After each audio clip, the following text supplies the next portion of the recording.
What up, what up? How you living? Lefkoe, L-E-F-K-O-E, man with the dude Sims. We're feeling good. It's the ultimate day. It's the pick show. Hope you guys are great. We're going to go through, we're going to pick every single game from Thursday night to Monday night, and we're going to keep track and see how we do. And Sims got really upset because he thinks I only played video clips last Monday of me being right, which might be accurate, but I have the power, so I felt like doing it. Oh, do you? Okay. Yes, I do. Oh, okay. But you know what you have? Right. A lot more money in your bank account. Let's Yep. take a look at how you did last week. We both went 9-7, all right? Right. Overall, you are 24-23. I am 22-25. Man, I You lost lost money. $80 last week. I Wow. lost $260. Overall, if you've been making all of Sims's bets, you've made $190. If you've made all of my bets, you've lost $1,020. I'm not doing well thus far. The big bets that cost you last week, we both lost. You lost $400 on New England. Oh, and that was right. I don't You care lost what you say. $200 on Denver and Buffalo. Another You lost one. $100 in Pittsburgh. Right. Losing to Chicago, and Yeah. you lost $100 with Baltimore losing in London to Ooh, Jacksonville. The big wins, if you would have bet with us last week, we both got the Giants right, and then you also got the Jets. You put a lot of money on the Jets. And the Bengals. And the Bengals, we made a lot of Right, money. right. But, you know, right now we're kind of floating around even. You're one game over 500. I'm 2 games I gotta back. stop those token $100 games. I don't know why I do it. And now that you're saying that, that's literally all I've made this week are $100 games. Right. So I'm in trouble. I've beaten you the last 3 years. Yeah. It's 3 in a row. Right. I'm not feeling that good right now. No, you're not. You're gonna lose this year for sure. You're feeling it. Definitely. Yeah. I take a lot of I was offense all to it. over, even those games last week. I was all over. Denver outplayed Buffalo. New England, I mean, Deshaun Watson escaped 9 miracles for that not to be a blowout. So I'm feeling good. I really am. All It's right. not perfect. It's hard. This is hard. Yeah, it is. That's why we have people in this business that refuse to actually pick games. But we're going to start off Thursday night football. It's the matchup behind us. It's the mentioned bench. It's the delicatessen. By the way, we cannot call them the law firm. No? Ben Jarvis Green Ellis was known as the law firm. He's one guy and he wasn't that good. We can call him that. No, Okay. I'm not doing that. Yeah. They're taking on the Packers. It's in Green Bay. Packers have the number 10 offense, number 8 defense. The Bears' offense is 21, but their defense is 12. We're getting this line at Packers -7 Thursday night football. As always, I will go first. All of the trends are leaning towards Green Bay. Okay. Aaron Rodgers is 6-2 at home against the Bears. The Packers are 5-1 against the spread at home. The Bears are 1-5 against the spread on the road, or no, after a loss. The Bears are 0-9 on the road in their last 9 games.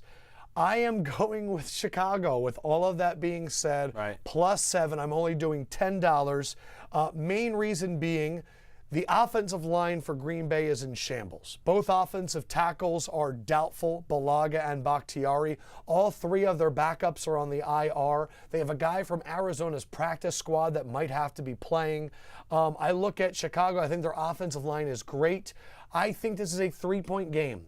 I know that I have people in this office that think it's going to be a Green Bay blowout, but I'm going Chicago $10 +7. Why would anybody think it's going to be a Green Bay blowout? Because at any moment, Aaron Rodgers with that Chicago secondary. But I mean, we just saw Chicago beat Pittsburgh, who has a was in more Chicago. talented team. I understand that. All right, either way, a lot of things there. I am one that's going the Bears. I'm going $100. Wow. Yeah, I'm not going to go any more than that just because it's Thursday night. The Bears can win this football game outright. I mean, period. It's all about number 12. We know that. That's all it's really going to come down to. That's why I can't put any more than 100. But, again. Still a lot for a Thursday. You got to go with this. This Bears offensive line's awesome. Who's not probably going to play or not going to be 100% is Mike Daniels. So that's a big issue. The Bears are going to run the ball in Green Bay. You can guarantee it. Yes, they are. Okay? Then the other side, yes, the Bears defensive line is going to whoop the crap out of that Green Bay offensive line. It's not even going to be a contest. The problem is I think Green Bay is probably going to come to the realization earlier this year than they do of most years where they're going to pretend and act like, oh, we're going to try to run the ball every now and then. No, get the ball to Aaron Rodgers, let him be in the shotgun, let him throw it every play. That's what you are. Your team is nothing else. And from that point, then they can wear out the Bears front four because you can only, like you've heard my father say yesterday in the podcast, only can rush the quarterback so many times. You're going to wear out. And that's what their best case is to win. So let him do it. But either way, I do think the Bears are going to keep it close because there is no run game to worry about. The Bears do have that great front seven, and they're never going to put a safety down in the box or even close to anything to let Rodgers have a big play down the field. I mean, if they can stop big plays from Pittsburgh and Antonio Brown and Martavis Bryant, I have a hard time thinking Randall Cobb or Jordy Nelson's going to run by them. You're feeling really confident. If it wasn't a Thursday night game, I would have bet a ton of money on this. Really? Yes. The short week hurts Chicago. Why? Because Chicago is the better coach team, and this is taking away 3 extra days of creativity. It's taking away 3 extra days of their D-line being able to go, we're going to get rested up, and we're going to kill this number 12 Aaron Rodgers, and all those things are being taken away from them. One thing that I want to say, and this is going in the future for betting Green Bay. Right. I shouldn't give you this information, but I'm going to give it to you. Yeah. I went back and I looked at their last 3 years in terms of how they do in months. Right. September, the last 3 years, they're 7-3. So Right. they're about 3-1 each month. October, they're about 8-3. Right. Same thing. November, they're 6-7. Yeah. In weeks 8 through 11, the last 2 years, they've been 2-7. Right. So that's usually when they hit their lull. Right. When all those injuries mount up and there's really no depth. November has been the troubling month thus far for Green Bay. Yeah. Just something to keep in mind. Yeah. Well, what were they last year? 4-6, and then they railed off 6 in a row, right? They were 4-6 Yeah, last year. It's right, pretty incredible. right. Let's go to the next game. I forgot there's a London game this week. Going to London. Going to London. New Orleans at Miami in London. Miami's 1-1, of course, their first game taken away by the Hurricane. Look at the rankings. Miami's 27th in offense, 25th in defense. The Saints, 6th in offense, 31st in defense. It's been that way now for, it feels like a decade. Yeah. The Saints are favored by 3 on the road. Yeah. Before I make my pick, I'm curious. Yeah. Do you consider it like they always put up like road trends? Yeah, no, that's not a part They're of the both on the trend. road. They are, and I mean, gosh, I'd argue that Miami's been on the road even more because they went on to California, stayed out there because of the hurricane in Miami. Right. Then they went home, and then they went up to the New York Jets and played that game, and then straight to London. I am gonna. The big point that I'm gonna make here is I really want to put a lot of money on the Saints. Right. The last time the Dolphins were in London, they came back without Joe Philbin. That's right. And so for me, it's not like this great experience. Like, yeah, Sue was there and Jordan Phillips was there and some of their offensive linemen was there. They didn't have a great time in London. Yeah. This isn't like a building block for them. I am going the Saints here, and I am putting $100 on it. I don't know what Lawrence Timmons is going to mean. I also don't know what Willie Snead is going to mean to the Saints. Both of those guys are coming back. I just know from listening to you and from looking at it last week, the secondary from the Dolphins stinks. Drew Brees is not going to take a lot of big steps and let in Ndamukong Suh. It's going to be, hey, Byron Maxwell, catch Willie Snead, go. Yes. And I just think the Saints are going to put up a lot of points, and I don't have a lot of faith right now in the Dolphins. Adam Gase is trying to motivate this team. We played like shit. We suck. All week it's been that way. Right. But I didn't realize they had to go to London. Yeah. This isn't a home game. No. So I'm going $100 on the Saints. Yeah, you make a lot of good points, Lefkoe. I think the Saints are going to win. I only did $10 though. Okay, so me and you are flipped. I'm scared. It's a I have scary thing. the Saints winning 34-27. And your points are just, first of all, I mean, we got to talk about it. I mean, man, it's amazing how quickly NFL coaches will forgive when their team stinks. Oh, you quit on our team? Wait, our pass defense stinks? Oh, Lawrence Timmons, you can come back. No problem. We taught you a lesson. They're so full of it. But it really bothers me. That's funny. But then the other thing is, when I really break down the game, yeah, Miami's back seven stinks. Willie Snead is the best receiver on the Saints. That's going to help their team out. Over Michael Thomas. I do. I think he's more important because he can do more things for their offense. You know, Michael Thomas does some things better than Willie Snead. Don't get me wrong. But I think when I just look at that and then I go, yeah, I don't know what to think of Jay Cutler in that Dolphins offense. Either way, that's why I'm just going $10. I just don't know. There's too many unknowns in this game, and I don't trust it, so that's why. But I do think the Saints will win the football game. It's going to be interesting. Yeah. We were talking about this game before the show. Drew Brees is different on the road. Yeah. And this is the ultimate road for Drew Brees. Right. So I'm a little bit concerned about that. But London games are crazy. You bet 100 on a Thursday night game. And we typically don't bet a lot. No. I bet 100 on a London game. We typically don't do that. I like to avoid those games because weird things happen, but that's the thing. Right. So we disagreed on those two in terms of money. We agree on these next three games. Here are our identical picks of the week. We are both taking, we are both taking the Jets +3. Against Jacksonville. We are both taking Cincinnati -3 at Cleveland, and we are both betting on Minnesota against one of our favorite teams, Detroit. Let's start off with the shocker there up top. We're both taking the Jets here. Yes. I am taking the Jets at home, not just because Jacksonville is coming. This is the first time in 5 years that Jacksonville has played a game in London and not had a bye week directly afterwards. Them and the Ravens both playing this week. And the fact that they're then having to come and play on the road in New York, I think that Jacksonville wants to pound you in the mouth. Yeah. And I do not think you're going to be able to do that against the Jets. I don't have a lot of faith in the Jets, but that's why I put $10. I just like this bet here. Yeah, I got the Jets 16-13. It's going to be a low-scoring game. I don't think there's going to. I don't see it being any other way. I do. I just think at the end of the day, I need to see a little more of Blake Bortles.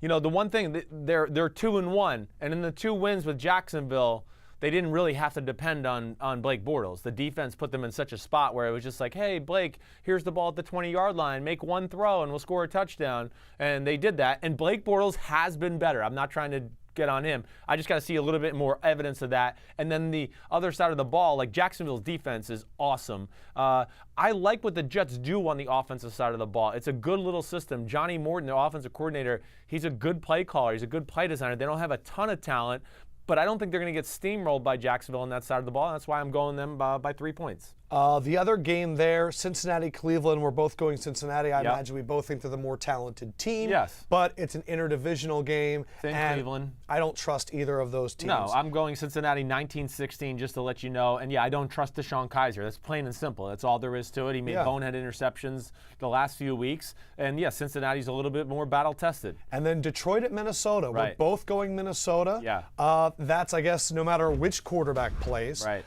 If you look at it, Minnesota's offense is currently ranked 2nd. Their defense is ranked 20th. Detroit is 17th on offense and defense. The line currently is off because for the 2nd straight week, they're waiting to see what happens with Sam Bradford. Yeah, this stinks. From what I saw from Case Keenum, though, it doesn't matter. No. For me, it came down to Jared Davis is still recovering. And he did practice yesterday, right? That Minnesota defense, I think, is made to play Detroit. Well, don't look at the thing this is where rankings, the numbers lie. I mean, the pure plain and simple. The Vikings. Who did the Vikings play in week 1? Well, either way. The Saints. The Saints, who got garbage time stats. So that hurt their ranking, right?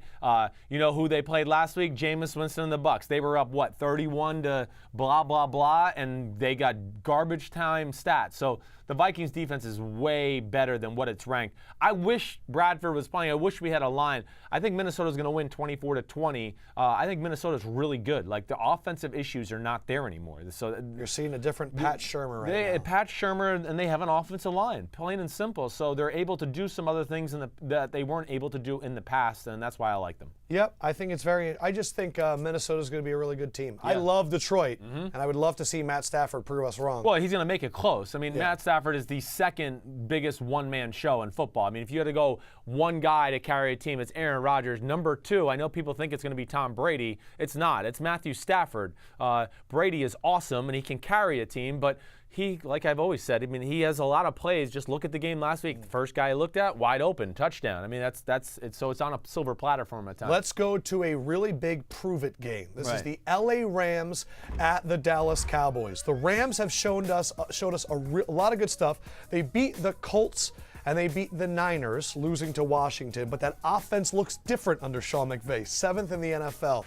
Dallas, man, Dak was amazing on Monday night when he needed to be. Their offense is only ranked 19th. Their defense is ranked 10th.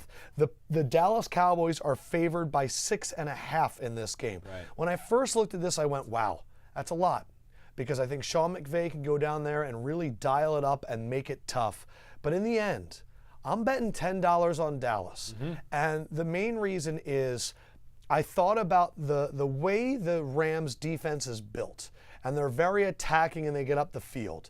And I think that this is a game where if Dallas can kind of get that lead, they can pound Aaron Donald. Right. But I think in the end, for me, I know, like I kept thinking, man, if Dak doesn't make those two big throws, they're in trouble in that game. And I don't think the Cowboys are that good. Yeah.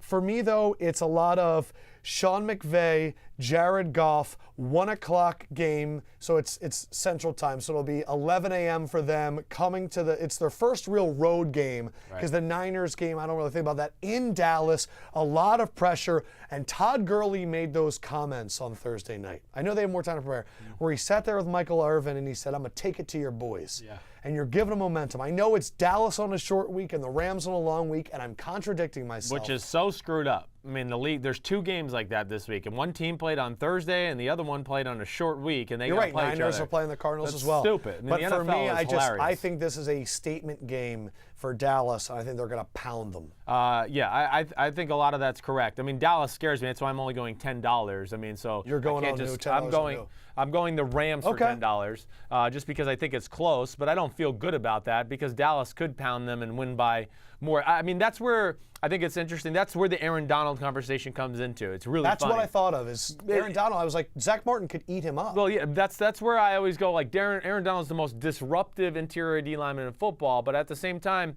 you know, I have a hard time sometimes saying he's the best. Like, yeah, okay, great. He wins his gap a lot. But you know what? Like, Fletcher Cox is a guy that he runs a similar defense, and he wins his gap. And when the running play goes to the other gap, he just goes roar and makes a tackle in that gap too. Aaron Donald can't do those things. And that's what I would worry about, that they do get pushed around, like you said, or they get upfield so fast that Zeke just goes right by them. And everybody's run on the Rams to this point. The Redskins ran on them. The 49ers ran on them. Yeah. So that's a little scary to me. And even Marlon Mack had success in week 1. Yeah, exactly right. So I think that when you just look at it you look at it that way, and then I also just go, but I don't trust Dallas. Like, then again, Dallas's defense is number 10. I mean, they're not the 10th best defense in football. No. So I do think Lawrence is not going to have 3 sacks. No, I think Goff and Gurley are all going to have successful days and keep it very close. I got Dallas winning 27-24. It'll be interesting. I think, so you do have Dallas winning. Dallas winning, the Rams covering the spread, yes. Gotcha. Well, then I'm happy I picked Dallas. Yeah, I looked at that line and I went, ooh, that's a lot of points. That is a lot. But I do think that Dallas, when I looked at how they played last year, they're still concerned all with their Dallas. road games were the close games. The Right. Steelers game, all that stuff. Minnesota was really close. Yep. But at home is where they pounded the Ravens. Yeah. At home is where they beat up the Eagles. Right. At home is where they're a different team. Yeah. And I think when they get home, it's going to be, that's just kind of the way I felt. Yeah, I hear you. Buffalo at Atlanta. I think we're going to disagree on this one. Okay. Atlanta is favored by 8. Big line. Atlanta's offense is 4th. Their defense is 15th, and their defense is really good. Buffalo's offense is 26th. Their defense is 6th. I want to give a shout out to Sean McDermott, who has his team at 2-1 with wins over the Broncos, the Jets, and they hung in there with the Panthers and held them to 9 points. Could have won the game. This is an 8-point line. I went back and I looked. Remember, I picked the Bills to beat Denver this past weekend because of what I saw last year. And I said, how did they do in their week 4 game after beating Arizona 41-7? Went up to New England and they beat the Patriots 16-0. That was the Jacoby Brissett game. I think that I really wanted to pick Buffalo. But I thought about it. Buffalo hasn't played in a dome in 2 seasons. Atlanta is fast. I think Buffalo wants to play in a phone booth, and I think Atlanta's going to spread them out. And I think that Sean McDermott has done a great way of hiding his secondary and making the most of his defense. I don't think LaShawn McCoy gets the edge against Arizona. I don't think Tyrod Taylor gets the edge, gets the edge out there. I think that what I saw against Detroit, this offense is clicking right now, and I think they're going to have sort of Buffalo's head on a swivel. I like Atlanta here, and I put $100 on them. Yeah, I'm not mad at you there. To me, it was a little risky. I didn't do that. I'm going Bills just for $10. I think Atlanta's going to win the game, 31-27. The number one thing that scares me is, Julio Jones. He's in trouble of playing. He's got a back problem. That's not good for a wide receiver. I do think that Atlanta's going to be able to move the ball on them. I don't think there's any denying that. Atlanta's offense has been very good. This Bills team, yes, they're going to have a hard time playing man-to-man coverage against Atlanta, and they're going to play a ton of zone. That's what they do. And I think that Atlanta has enough zone beaters to kind of slowly pick them apart, get the run game going. Marcel Darius hasn't been out there. It's so funny now that all you say those this. Things, right. Denver is the ultimate man team. Right. And because of that, Tyrod was able to create and roll out and get guys, extend plays. Atlanta's going to sit there. And Tyrod is different on the road than he is at home, apparently like every freaking quarterback. Where they can get you, just like they got Denver, and that's where I think they can take advantage of your over-aggressiveness. That's what they got Denver. They got great with the bootlegs, because you got to respect LaShawn McCoy running. And that would be the only thing I think they're going to get some big plays on is play action, bootlegs, because Atlanta's so like, there goes LaShawn McCoy, we're all fast, let's go get him. And then they forget about containment, backside, whatever it may be. But I'm with you. I think Atlanta wins the football game. I'm just a little scared that Buffalo will keep it closer than you think. One thing that I'm going to be paying attention to, Sean McDermott every week thus far has game planned perfectly for the offense that they face. They shut down the Jets. They couldn't do anything, which is really not that hard. Second game they played Carolina, he knew every play in their playbook. Cam Newton got sacked like 6 times. Week 3 against Denver, they contained Trevor Siemian. They did well against C.J. Anderson. Granted, 2 of those games were home, but I want to see, can he figure out Sarkisian? Is this going to be the first time that we see Sarkisian not be able to get off? But it should be a great game. Already, Dallas is going to be a great game against the Rams. No, it's a great week. It's a really good game. A good game. Now let's go down to Tennessee at Houston. Tennessee. The Tennessee Titans went out there and had a statement win against Seattle. They had the 5th-ranked offense, 27th-ranked defense. Deshaun Watson, talk about statements. I know they lost, but what he did against New England was incredible. 24th-ranked offense, 14th-ranked defense. The Titans are favored by 2.5 on the road. And remember, that Jacksonville game earlier, I talked about how the Titans are they haven't been great on the road in their own division. And a lot of bettors right now are even shocked seeing the Titans being favored on a road game in the AFC South. I first looked at this game and I went, ooh, Tennessee. Came down to it, I am betting on Houston. I am betting $10 on Houston, Deshaun Watson at home. This is solely because they're a home team, and Houston is a really good home team. And I do not think that Tennessee is going to have the play calling or the play action, which we complain about a lot, to take advantage of the secondary. And I think Jadeveon Clowney and J.J. Watt are going to make a mess of it. And I just think Deshaun Watson's going to do some crazy shit. I'm buying all in on Deshaun Watson right now. Well, you're not all in. You're $10 in. Yeah. So, okay. But I want to be right. No, I get you. To me, it's a scary game. I'm going $10 only on the Tennessee Titans. All right. So we are disagreeing on a bunch of games. Yeah, but I can't put any money to this game. Again, I can't sit there and trust that Deshaun Watson could pull that off again. I would have a hard time thinking. We got to remember, and we talked about this all week already, but, New England's front seven's slow. There's nobody that's, scary that can run down Deshaun Watson. The Tennessee Titans got a few guys that can. So they're going to be able to contain him better, I think keep him in the pocket better, not let him make some of those amazing plays. And then the other reason I went with the Titans is I always factor in, like you said, Lefkoe, J.J. Watt, Jadeveon Clowney.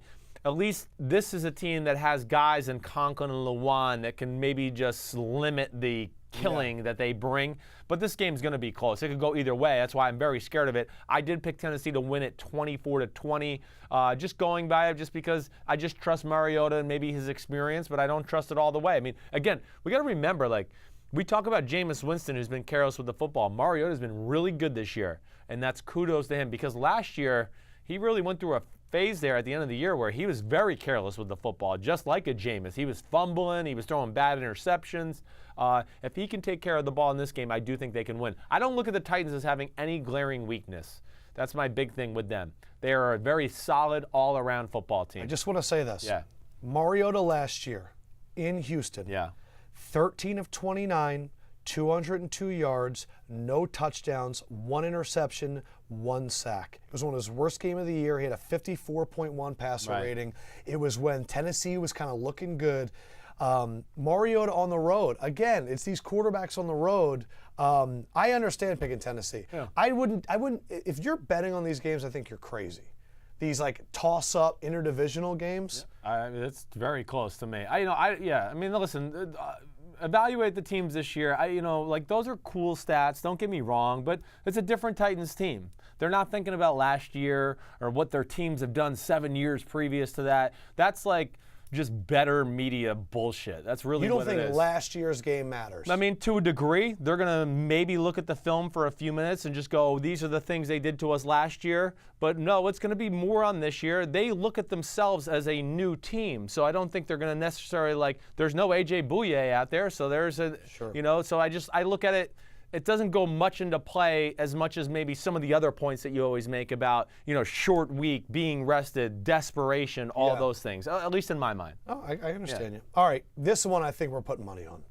Carolina at New England. New England is favored by 9 points. It is the second biggest spread of the week. Both teams are 2-1, but I have different emotions about both. Right. New England is the #1 offense in the league. Carolina is the #1 defense in the league, apparently. Yeah. And New England has the 32nd ranked defense. Carolina has the 28th ranked offense. They are completely opposite right now. It's a 9-point lead. Yeah. You're already. I mean, it is one of my big bets for sure. I am going. Right. Bum, ba-da-dum, bum, bum, bum, bum, bum. $400 on New England. I think Tom Brady feasts this weekend. Right. I think Cam Newton is in trouble. I don't have a lot of faith in the New England defense, but I have zero faith in the Carolina offense. Right. And I just want you to talk because I'm afraid you're going to bet on the Carolina Panthers. No, I'm not. I'm not. I'm actually really with you. I'm not as strong with you, actually. I'm 300, though, New England Patriots. So this is one of our big bets of the week. It is. I got the Patriots winning 30-17. Again, I want to go back to last week. Oh my gosh, the Patriots were this close 3 or 4 different times from blowing out the Houston Texans. And then I know Houston and Deshaun Watson made a great plays. I don't know if that's sustainable. So I'm just saying New England, I guess what I'm basically saying is New England's still really good. And New England, Cam Newton can run. He can't run like Deshaun Watson. Cam Newton doesn't scramble anymore. When Cam Newton runs, it's a designed run. And the one thing I am confident with New England, Lefkoe, is they are still big. So they're not going to lose the physicality game. Yeah, they were beaten by the speed They've been beaten by speed in last week and then even week 1 with Kansas City. That's what beat them is the speed. So that's not an issue with Carolina. I think they're going to handle all the tricks and the college stuff that Carolina does with McCaffrey and Curtis Samuel. They'll be all over that. But then at the other side, I just think that New England's too tough to defend, period. I mean, their O-line, there's no great pass rusher on that D-line for Carolina. I saw a clip. It's zone. Bill Belichick, Tom Brady's going to pick apart the zone. Bill Belichick was doing his weekly TV show. Right. And he was explaining how Chris Hogan got open on a play. Right. And in it, he showed that Josh McDaniels was watching the corners after an out route by Chris Hogan earlier. Right. And he noticed that after the play, the secondary guys came together and were doing a crossing hand motion. Right. They played trap coverage. And because of that, Josh McDaniels drew up a play that was not in the playbook, in which Chris Hogan faked out and went up. He drew up a play like it's in the gosh darn dirt, and that's how they got the long touchdown play over Andre Hall. Yeah. So and for me, coaches on New England are just so much better than coaches everywhere else that they can draw things up on the fly. I think it's one of the most underrated things, and we talked about it in the hallway yesterday. New England, one of the reasons New England is great, and I'm sorry, other 31 teams, their coaches outcompete your coaches every week, all year long. And all those hours build up to where we get to December, and Bill Belichick and his staff, they've been in the office 200 or more hours than the next team in the NFL. I'm sorry, it's just the way it is. Yeah, you go to New England, you don't have a life. I can speak to that personally. Your life is over, but you're going to work and you're going to know every aspect of football known to mankind. That's why they are amazing. Like your play you're talking about, it's a great example.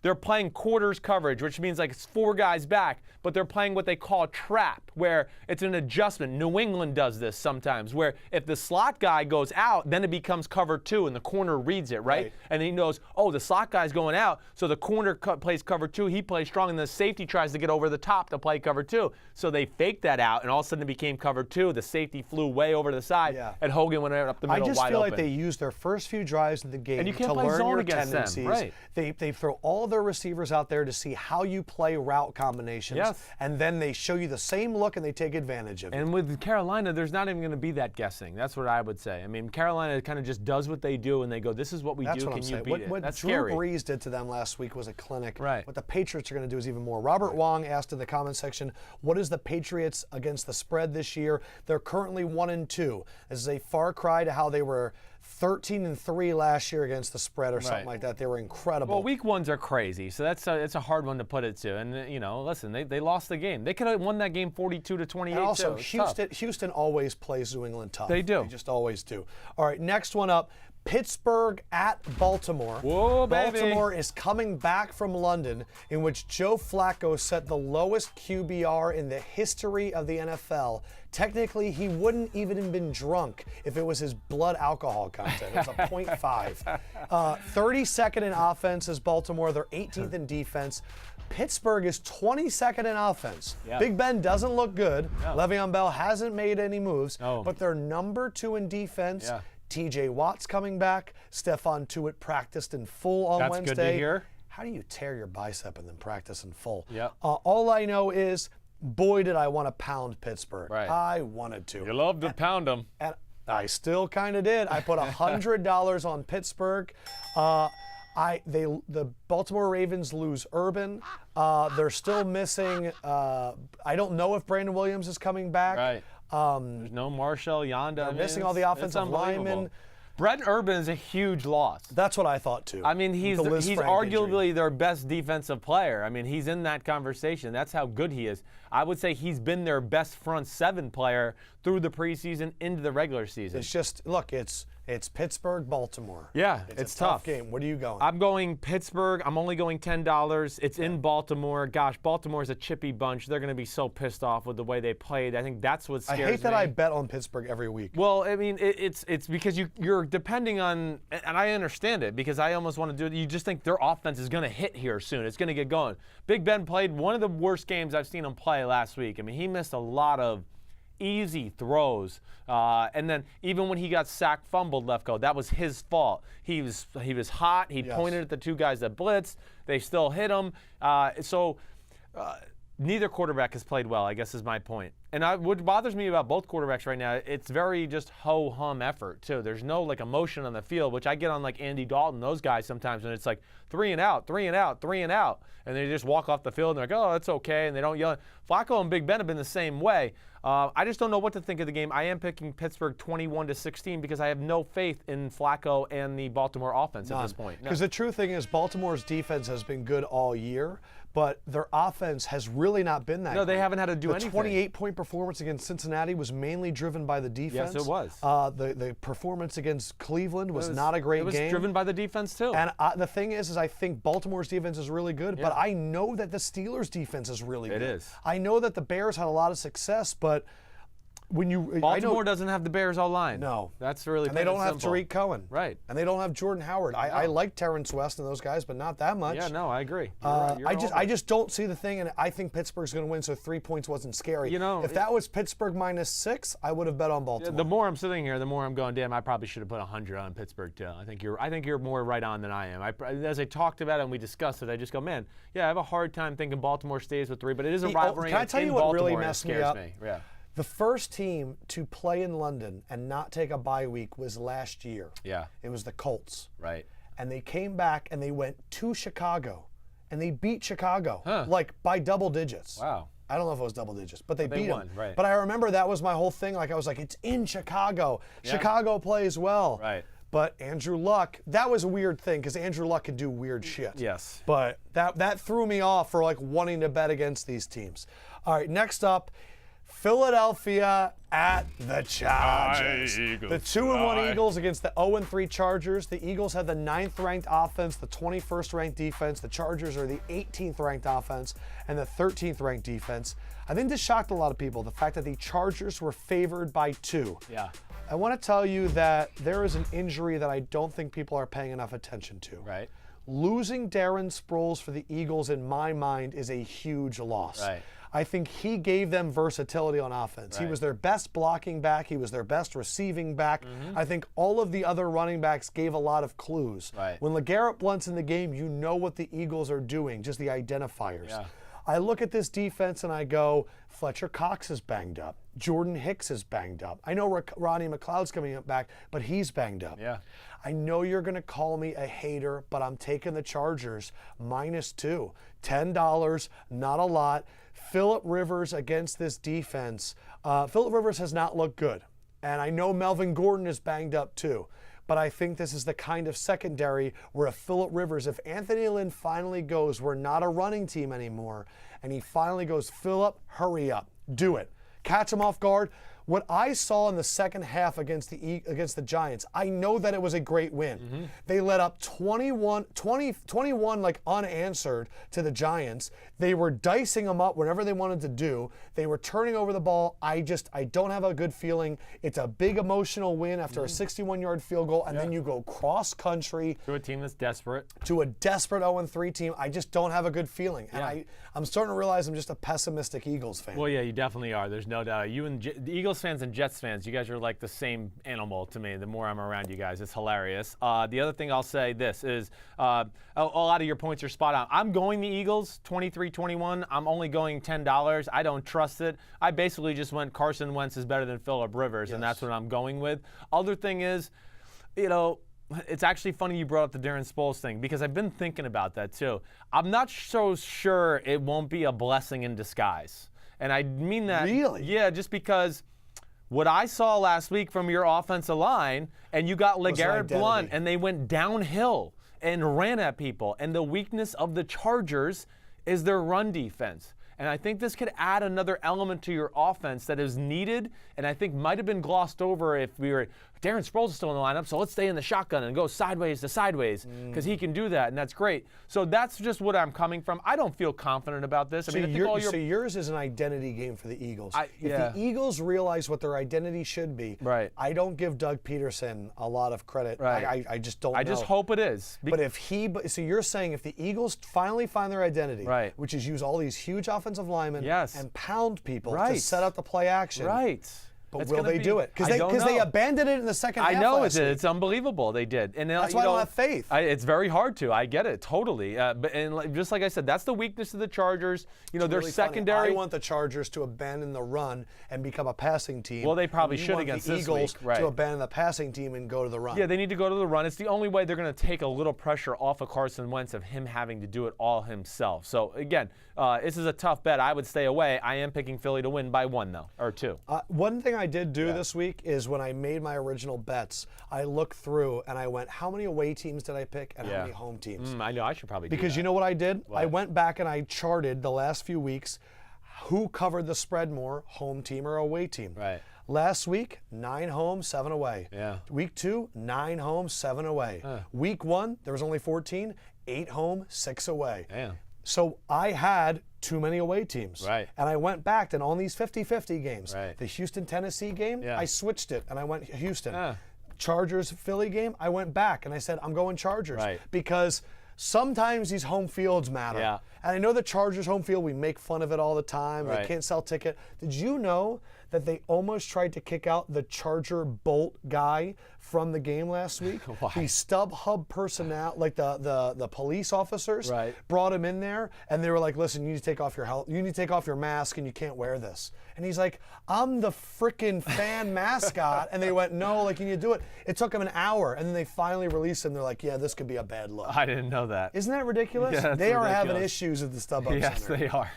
StubHub. Man, how do they feel about Deshaun Watson? Jeez, I just keep thinking about that. We should need to. I don't feel like people are. I think that's a huge story that no one's talking about. Yeah, I agree. That the Chargers wanted to take Deshaun Watson, and Phillip Rivers said, "I'm not going to mentor this kid. Yeah. You need to take Mike Williams." And then Mike Williams hasn't even played, and Yes. Deshaun Watson's out there looking like a stud. Right. Him and Melvin Gordon in the backfield. Oh my gosh, that's really what they want to do. That would be the team that they want. Anthony Lynn, who's a Or great Patrick run game Mahomes. designer, right? It would have fit perfect with what they do. That's why you can't let the inmates run the asylum sometimes. And again, I don't know that for a fact, but I know a lot of people in the NFL, and that's just what I've been told by a lot of If people. you're paying attention to our bets thus far, Yeah. Sims has bet 460. I've bet 4, 5, 6, 7, 740. So I bet a little bit more. Yeah. We only have a few games left.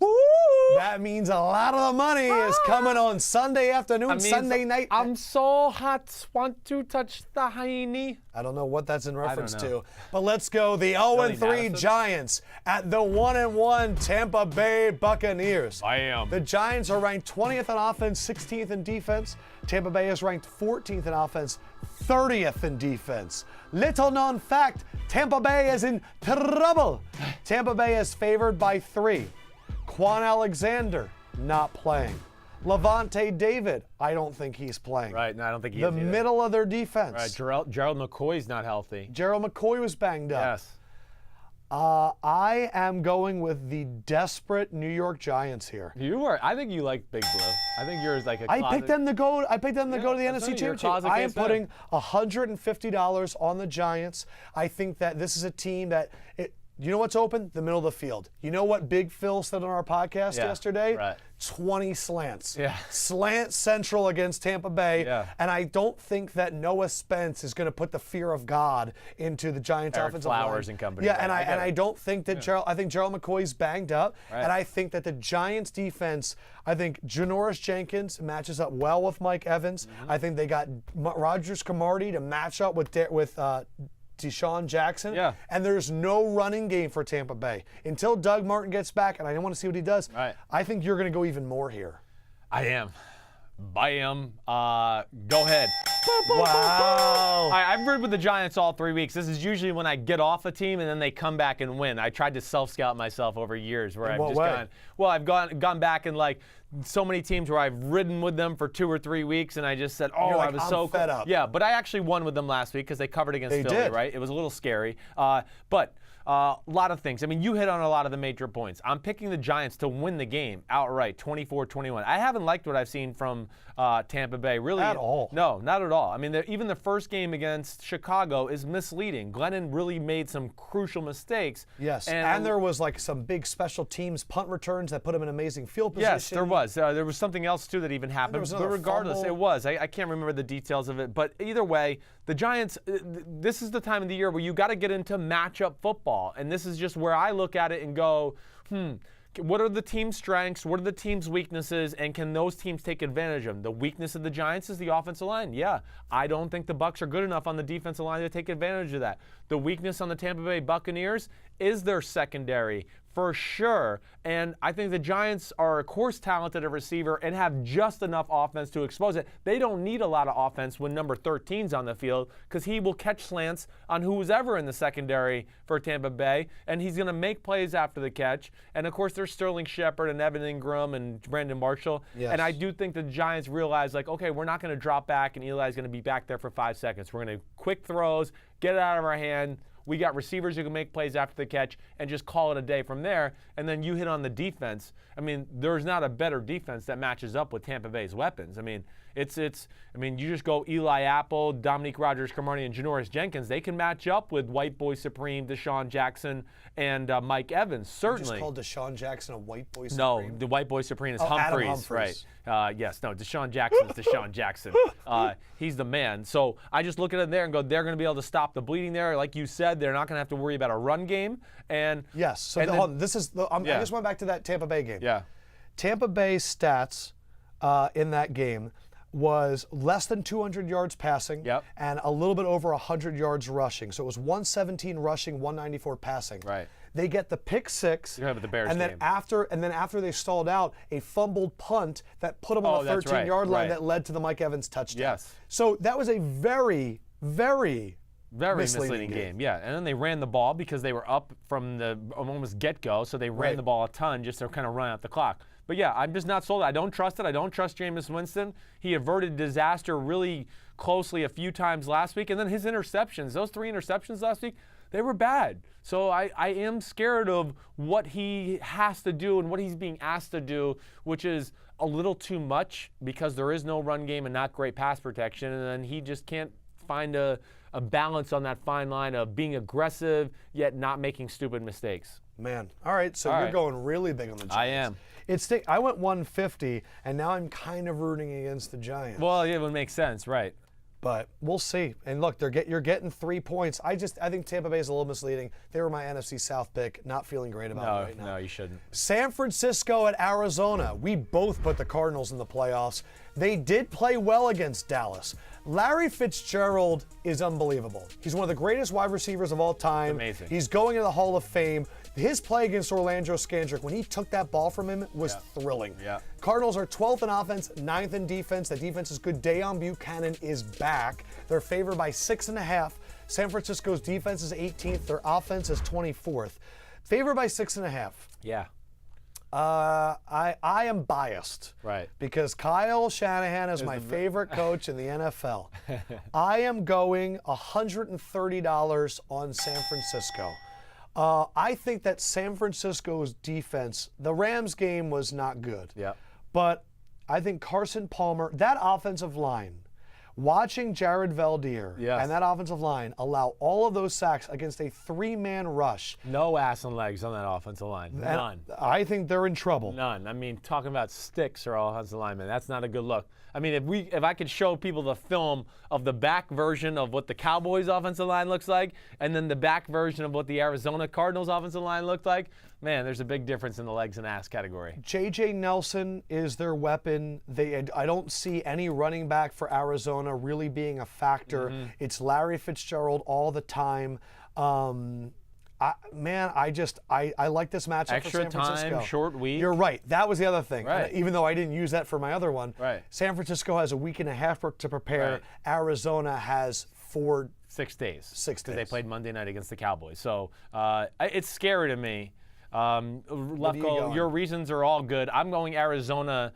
Arizona to win the game 20-17. So I'm going 49ers for $10. Sorry, I made that so confusing. You picked San Francisco. I'm picked San Francisco for $10, but I think Arizona wins a close game 20-17. Still scares me. Yeah, Brian Hoyer's scary as hell. That's all it came down to. I literally, when I went, couldn't. Adam, you're putting $200 on Brian Hoyer? Because Arizona's took that 70 and I put it somewhere else. Yeah, Arizona's D is good. I mean, they're plain and simple. They're good up front. They're good in the secondary. They're good at the linebacker position. You saw what they did. The Cowboys didn't march up and down the field on the Arizona Cardinals. We saw 2 amazing plays by Dak Prescott and 1 run by Ezekiel Elliott for the most part. It's one of the best defenses in football, and I don't trust Brian Hoyer.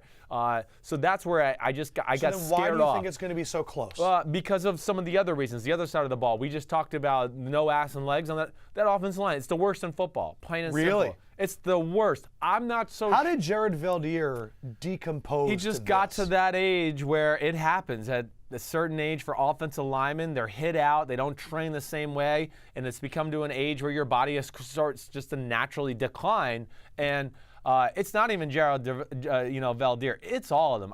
Potty's been hurt. DJ Humphries at the left tackle, and the big thing is, I feel confident in saying this. Actually, the 5 guys that start on their offensive line, they wouldn't start on any other offensive line in football for the most part. I mean, that's how bad the group is. And then there is no David Johnson, but I just think they'll make enough plays to win the game and get through it because of the defense and because Carson Palmer and Fitzgerald and just a close I was one. also kind of hoping the way the Niners roared back and I think got a lot of confidence from that game. I think Brian Hoyer was making throws at the end of the game that he hasn't been making. Yep. I think they found something in Trent Taylor as another option in the passing game. Yeah. But Pierre Garçon is so underappreciated in this league. Yes. And what he brings to a team from a fire perspective, but also just Man, the way he fights for first downs, him and Larry Fitzgerald on the same field is going to be great. He's, He's a Haitian running back. That's what they call him, the crazy Haitian. I mean, I hope I'm not going to get in trouble here for saying that. That's what he is, and he's amazing at that, and he embraces it. Nobody wants to fight him on the team. No. Nobody wants to mess with him.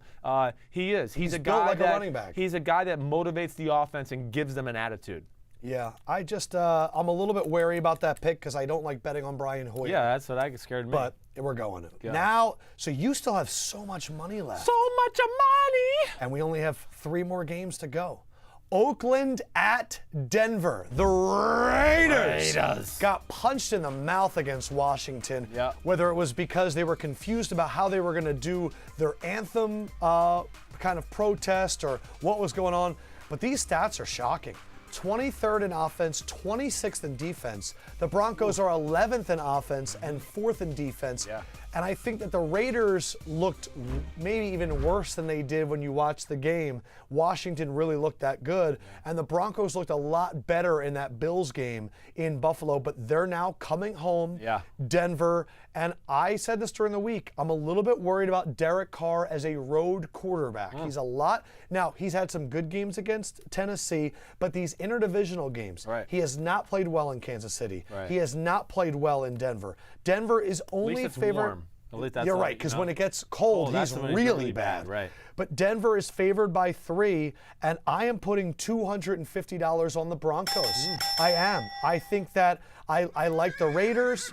I think, though, that this secondary matches up well. I don't have a lot of faith. Like, Amari Cooper against Chris Harris or Aqib Talib is a huge win for Denver. Yeah. Same thing for Michael Crabtree. It'll be scary. It's going to be tough. And I've been so impressed with Denver's run defense. They lost that game to Buffalo, but LaShawn McCoy didn't do anything. No. Anything. I don't know of which one of these running backs is going to get off. Right. And then the other way, Trevor Siemian didn't play bad. No, he made 2 horrible mistakes. And I don't think... And the fake punt by Vance Joseph that's gone unnoticed this week. Right. All right. What are you doing here? I feel the same way you do. I'm just not going quite as strong because I'm still scared. I'm going 100 on the Broncos, but I do like where your head's at. You know, again, what's also concerning to me is, man, I've never seen the Raiders' offensive line get pushed around like it did last week against the Redskins either, and this is the Broncos. So, holy cow, you know they're coming at home with the crowd noise, being able to get off the ball a little quicker. Raiders coming, semi-short week because they had to play Sunday night all the way across the country and then have to get on the plane again to go to Denver. So I did go $100. I'm picking Denver to win the game 27-20. Yeah, I don't think the Raiders have really played a really good game yet. I mean, the Jets game, even though they won by a lot of points, when you break it down, it wasn't quite as impressive as the final score made it look. And that's what does scare me. And really the only thing that scares me about the game in general and why maybe didn't go more of your route is Siemian just being a little careless in every game, a little with the ball. I think he's still learning his way. And I did get scared that the Raiders are going to be pissed off, realize they laid an egg, and they might find some new creative ways to get their receivers going, and they're going to play with a chip. And it is Derek Carr, who's still pretty freaking amazing. That scared me, so that's why I went 100. But I do think Denver will win the game. Yeah, and I saw someone just posted they dropped Amari Cooper from their fantasy team, which is insane. I have Amari Cooper on my fantasy team. It's, I think, one of the big questions in the NFL right now is what is going on in that guy's head. Right.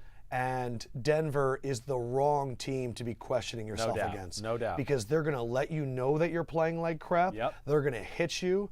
And I think when I look at Denver's game, they dominated the LA Chargers. Right. They dominated the Dallas Cowboys. Yep. And they played really well against Buffalo. Yeah. They haven't had a bad game yet. No, not really. The not Raiders, as a team, you're right. the Raiders were a little bit sloppy against the Jets. Yeah.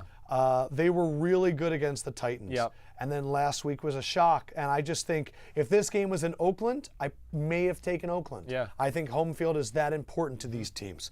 All right, now the next one. Indianapolis at Seattle.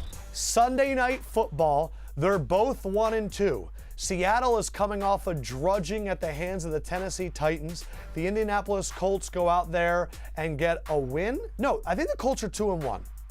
The Colts are 1-2. They've beaten the Browns. That was last week. Right. And then they lost to the Chargers, and they lost in week 2 to... The Chargers. They didn't play the Chargers. Not the Chargers, the Rams in week 1. They lost to the got killed Rams by the in week Rams 1. in 1, right?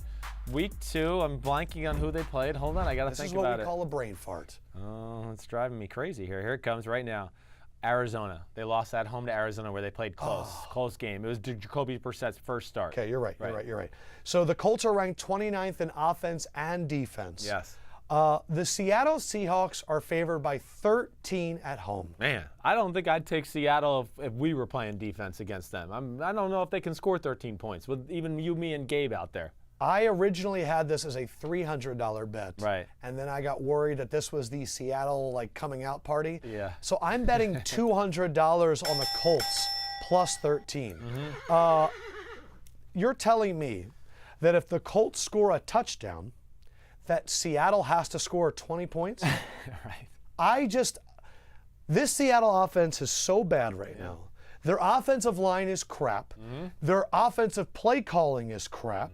And the Colts, for me, are not a great team, but Jacoby has not been turning the ball over. No. And I know that it's a primetime game in Seattle, but in history, primetime games are typically closer when there is a big spread. I'm going Indy plus 200 Right. here. I did the same exact thing. Really? Same exact thing. $200. I picked Seattle to win the game 21-19. So that's how close I think it's going to be. Yeah, I have no faith in Seattle's offense. Colts are a team that's played better every week, and their stats are a little misleading just because of the shellacking they took in week 1 with Tolson and the Rams moving the ball up and down the field. How much of that do you think was on Tolson? Well, I just think the way they started that game in general. He throws a pick six. He threw another pick. T.Y. Hilton fumbled on a Tremaine Johnson, fist right away, and it just snowballed the whole game. But Jacoby Brissett was better at starting at quarterback against Arizona. He was better last week. They kind of got some big plays in the pass game. Break down how good you think the Colts defense is. The Colts I haven't heard you talk about the Colts defense, it's nothing great. The one thing I'll say about the Colts defense under Chuck Pagano and everything, though, they don't just let you beat them. They're a what does that mean? They're a sound football team that always is going to keep people in front of them. They're not going to take a lot of risks. They kind of go, this is what we do. It's the Baltimore type of scheme on defense. Same thing in Detroit, where they don't give you a lot of chances to just make big plays on them. And that's what Seattle relies on. I know. That's why I think it'll be an issue. And then I wanted to say Baltimore.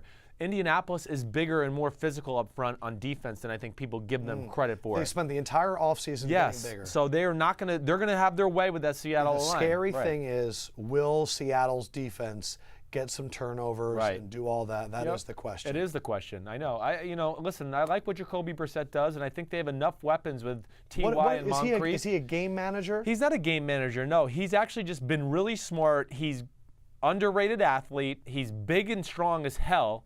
And, man, when he throws the ball, Lefkoe, he stripes it every time. I mean, it's perfect spiral. He's a really gifted thrower of the ball in general. And I do think he's going to be able to have some opportunities to have some guys open downfield. I think They'll run the ball just to run it, which is I also give them credit for. They're not worried, but they're just going to make you defend it. They're not going to become one-dimensional. Chuck being a defensive coach, the stats weren't good last week, but they still pounded Frank Gore in the middle all game long. I also think this. Right. This is part of the reason why I bet so much on Carolina and part of the reason why I bet this amount on Indianapolis. I'm looking at the amount of thought that's going into these teams with their pregame actions, with the rituals and all that stuff, whether it's protesting and what they're standing for. And as I've said before, I am with the protest. I am down for the fact that we need to talk more about racial inequality. It is an issue in this country, so I'm not saying that. What I'm saying, though, is there's a lot of teams I think are thinking about it a lot. Part of the reason why I think Carolina is in trouble, they're the only team whose owner refused to make a statement and then put out one later, and it wasn't about the racial inequality. Okay, so can we? And hold on really quick. And Carolina is now discussing this week about what they're going to do because they weren't allowed to protest last week. So they're the only team who hasn't done it yet. Right. And you're going to New England, who's not thinking about that at all. No. And so that played a lot into that pick, why I put so much money. This game, Seattle spent the first half of this week in the public talking about how we need to stop fighting with people. We need to stop arguing with the other team. So they're thinking about that. And now, Michael Bennett, Doug Baldwin, Richard Sherman, I am so proud of them for taking on this fight. But they know they're going to be playing Sunday Night Football. They know that they're going to be thinking about what they're going to say post-game, what they're going to do pre-game.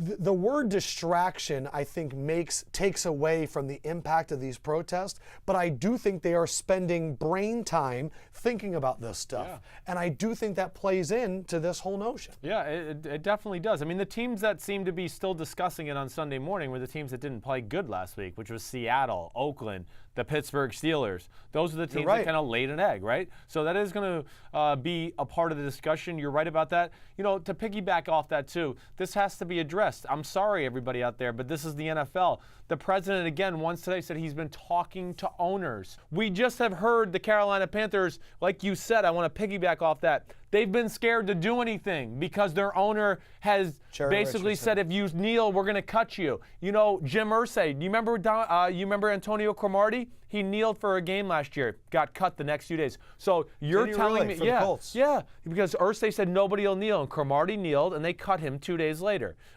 So all of that, to me, is just ludicrous talk. It needs to be talked about. I want the players to find another answer other than kneeling for the national anthem. We've asked this, so we go have to our to Twitter do it. account, go to @SimsonLefkoe. Put in your thoughts. What can the NFL players do to not kneel but still bring attention to this going forward? Because they do have to stop kneeling, because it is going to get the South and some of the people down there extremely angry, a lot of the military people, and I understand that. I certainly would not kneel for the anthem either. I would do something else if I was a starting quarterback. I'm not a fan of the arm locking. So, yeah, but it's limited, and that's why you said from the start people had to kneel, because it brought it brought this to this conversation. What I would do is, let's say I'm Richard Sherman, Right. and it's 8:30. Yeah. Okay? This is detailed. I would have my social media team already have a video of my statements. And when it's ready for the anthem, I want it tweeted from my account, and I would go Stevie Johnson on him. Remember that time Stevie Johnson caught a touchdown and he lifted up his shirt? Right. I would lift up my shirt and I would say, check Twitter. He's going to get fined for that, so that's what I don't want him to do. Just saying. But I mean, I get you. We got to find a way to do it. They really do. Free Lefkoe PR. The NFL needs to give them first of all, the owners, because Trump also said, we're going to talk about this for a second. Trump also said he talked to owners who said they were scared. Well, Jerry Jones talked to Donald Trump yesterday. The NFL and the owners better come out strong again against this. I don't want to hear it. You have to stop this rhetoric. It's ridiculous. A guy is calling black players sons of bitches because they're protesting inequality, which is so freaking real. It's unreal if you're around black people. And yet the people with Nazi flags and the Confederate flags were fine people. That's alarming and really the frustrating thing is disrespectful. like I hear these points and I'm always like, how does anyone see the other side? But we want to listen because we do not want to be. Let's go to the last game. Thanks. Yeah. Monday Night Football. It is going to be Washington at Kansas City. You know who lives in Washington? Washington is the 8th-ranked offense, the 5th-ranked defense. Kansas City is the 3rd-ranked offense, and wouldn't you know it, for the 2nd year in a row, the 28th-ranked defense. Crazy. The Chiefs are 3-0. Washington's 2-1. The Chiefs are favored by 6.5. Arrowhead on a Monday night, and it's going to be rocking because the Chiefs are headed in 3-0. Kareem Hunt is the best running back in the NFL right now, but don't look now. The Washington offense has it clicking, and the Washington defense is better than people think. Yeah. I wanted to go Kansas City, but I'm going Washington $100 because I think 6.5 is too much, and I think this one comes down to a field goal. And also, Kansas City lost their kicker. Cairo Santos is on the IR. If you don't think kicking against a good team is going to matter, I think that stuff does. Yeah. I watched that happen with Arizona on Monday night. Right. Their kicker missed. So I'm going $100 on Washington here. Yeah, I feel really the same way you do, except 4 times stronger. What? Yes, I'm going Redskins $400. I just don't see how KC's going to beat them by more than 6.5. I've been really impressed with what I've seen from the Washington defense. It's played really well. It's sound. Greg Minuski, their D coordinator, is kicking butt. And I do think they're athletic enough to stop some of the Chris Thompson, Tyreek Hill type of plays. You're not going to stop them completely. And I didn't want to say Chris Thompson. I meant Tyreek Hill, Kareem Hunt type of plays. I do think the Redskins defense can slow that down. Also, I always look at the Chiefs and go, man, their drop-back passing game, it's not real special from a schematical standpoint. And I think Minuski will be all over that. And then vice versa. I mean, we just saw the Chiefs are the 28th ranked defense in football. Now, they're better than that because they got ballers who make plays. I mean, Marcus Peters gets a big pick, a big interception. Terrence Mitchell gets 2 last week. But I think Washington is going to move the ball up and down the field on Kansas City. And I picked Kansas City to win the game 27-24, but will not be shocked if the Redskins win. That's why I'm going $400. Man. Yeah. When you make that pick, what are you afraid could happen? I guess the only thing. Kareem Hunt, 70-yard run at the end of the it's game? not even that. I think what scares me more than anything is it's Monday night. It's going to be loud, and it's going to be. I just worry about the initial rush. That's all I'm worried about. If the Redskins can get out of the first quarter, like what happened to them on Monday night against the Steelers last year. if they can get out of the Remember first that? quarter.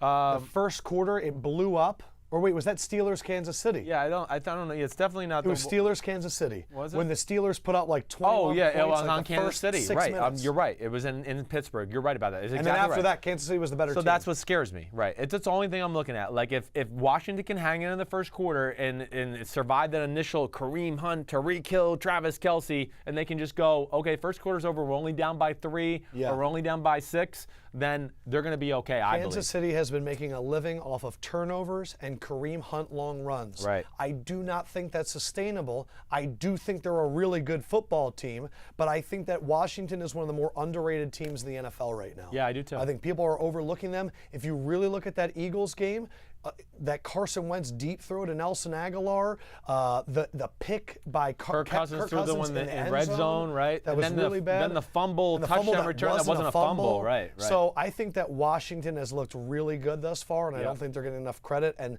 6.5 points is disrespectful. Yeah, it's a That's a lot. 3-point line for me. But also Washington has a history of underperforming on Monday Night Football. So we'll see. Yep. It is now time. We don't have anything ready. They don't know my team. I'm sorry. No, you have to do guaranteed to lose. I don't have to do anything. Oh, pick Until the 5 masses tell me they want a video from Bleacher Report. I literally get tweeted at all of the time. You're going to have to show me these tweets. I'll show it I don't to know you. they exist. Who are the 5 teams that are guaranteed to lose? Let's do it right now. You're picking Carolina. My 5 team to lose? Hold on. What, am I the only guy that does work around here? Yeah. Okay, here's my 5 teams to lose. Yes. Okay? And now, Wait, hold on. I only have 4. You got to give me a second. I only got 4. I got 4. Can we just end this show? Are we done? No. If they want to do a video Bleacher Report about this, then we'll do a your video. 5 teams guaranteed to lose are Carolina. You gonna pick Tampa Bay? Nope. Carolina, the Colts, the Browns, the Bears. And I don't know who my 5th one was. I haven't decided on that. I don't know. Wow. I don't know. Your 4 teams guaranteed to lose: Carolina, Indianapolis, Cleveland, and Chicago. Blame Bleacher Report. That's all I could say. They don't want to do the video. That's it. That's incredible, and you Yeah. literally bet on Chicago, Indianapolis. All right. Yeah. Let me just recap our big bets really quick, show you what we guys agreed on. What we agreed on. I bet 400 on New England. You bet 300 on New England. That is one of our shared locks. That is neat. You bet 400 on the Giants. I bet 150 on the Giants. That is neat. I bet 250 on Denver. You bet 100 on Denver to knock off Oakland. I bet 200 on Indy. You bet 200 on Indy. Wow, we agreed on all of our big bets. Yeah. And then you bet 400 on Washington. I bet 100 on Washington. Right. So New England, the Giants, Denver, Indy, Washington are shared big bets. Okay. We wish you good luck. We went 9-7 last week. I need to catch up, and I don't know where I'm going to make those picks up, but we'll see what happens. For now, for Sims, Peace out, homies. Lefkoe, man, I'm out. Hope you guys enjoy the games. Host your bets, do well, hit those cover, mess up the spread. We'll talk to you next week.